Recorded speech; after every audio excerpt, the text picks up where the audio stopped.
Hello बच्चों, कैसे हैं आप। आज हम आपको नाइन्थ क्लास का मैथ का चैप्टर आपको बताने वाले हैं। चलिए, हम आज आपको नाइन्थ क्लास का चैप्टर बताने वाले हैं मैथ का। पहला चैप्टर में क्या लिखा है, संख्या पद्धति, मतलब संख्या के बारे में है कि आखिर संख्या है 1 2 3 यानी -1 ये 2। अब हम आपको बताएंगे, ठीक है। माइनस थे।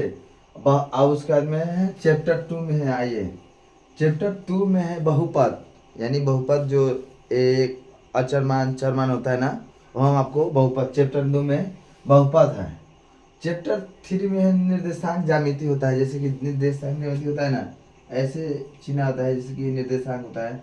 मान लीजिए ये रेखा ए हो गया, ए बी हो गया, इसके बीच की दूरी या लंबाई या ज्ञात करने के लिए आपको बोला जाता है, उसको हम इसके डिनोट करते हैं। दो चर वाले रैखिक समीकरण मतलब दो चर वाले जैसे कि होता है, मान लीजिए चर मान अचर मान जानते हैं कि नहीं। जैसे मान लीजिए चर मान हो गया, जैसे कि ये चर मान एक्स या वाई, ये मतलब ए बी सी डी से जो जेड तक होता है ना, इसी को चर मान बोलते हैं। और अचर मान उसको 1 2 3 को दर्शाते हैं, उसको हम अचर मान कहते हैं। तो चर मान हो गया, ये अचर मान हो गया आपको। तो ये चैप्टर 3 में हम आपको दो चर वाले मतलब निर्देशांक ज्यामिति हम आपको पढ़ाएंगे।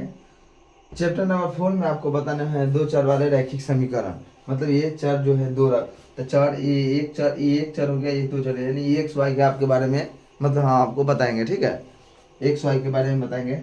और आगे चलिए चैप्टर 5 में देखिए क्या कर रहा है। चैप्टर 5 में यूक्लिड विभाजन ज्यामिति का परिचय कीजिए। चैप्टर 5 में बोला जा रहा है यूक्लिड की ज्यामिति का परिचय, मतलब कि यूक्लिड विभाजन के हम आपको बारे में बताएंगे। और 6 नंबर में है रेखा, मतलब ये जो रेखा है ना, इसको ऐसे खींच देते हैं, इसको रेखा कहते हैं, रेखा।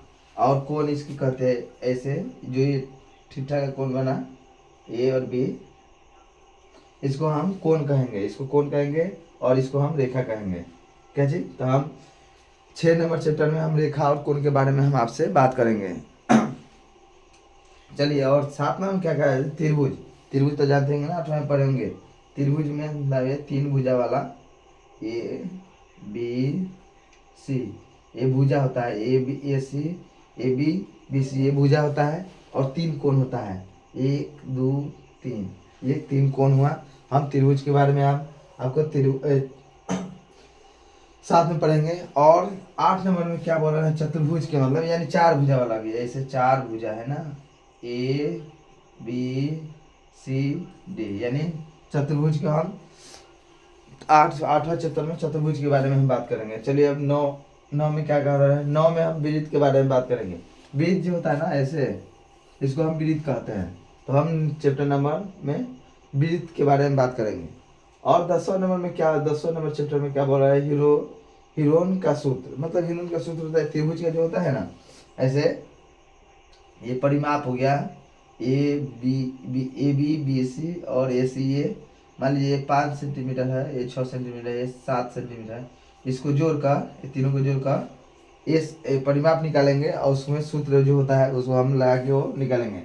और 11 में पृष्ठीय क्षेत्रफल और आयतन, मतलब कि आयतन, कोई भी गोला का आयतन, त्रिभुज के आयत का आयतन, चतुर्भुज का आयतन हम निकालेंगे क्षेत्रफल के उसी की तरह। और 12 नंबर में सांख्यिकी का चैप्टर चलेगा, हम आपको 9th क्लास में पढ़ाएंगे, ठीक है। तो हम आज ये देखिए 9th क्लास का चैप्टर है, हम आपको एनसीईआरटी बुक पढ़ाएंगे। एनसीईआरटी जो बिहार बोर्ड द्वारा पारित होता है। एन जाए मार्कर तो नहीं हो रहा है, NCERT, NCERT हम आपको मैथ का बुक होता है, वो आप ले लीजिएगा। हम आपको चैप्टर वाइज डेली आपका पढ़ाई होगा। मैथ क्लास का क्लास आज से स्टार्ट हो जाएगा, मतलब आज मान लीजिए आज कौन तारीख है, कितने 17 मार्च है, यानी चालू हो गया। मान लीजिए 18 मार्च से आपका क्लास स्टार्ट हो जाएगा। 18 मार्च से ये तरीके यूँ क्यों नहीं रहा है। चलिए, कोई दिक्कत नहीं, दूसरा चेक चेंज कर लेते हैं, मार्कर के कमी थोड़ी है, नया है ना। 8 मार्च, 18 मार्च, 18 मार्च से हम चालू करेंगे, ठीक है। तो हम आप बुक ले लीजिएगा, एनसीईआरटी का बुक ले लीजिएगा मैथ का, उसी से हिसाब से हम आपको बताएंगे। तब तक के लिए रहने देते हैं, बाय।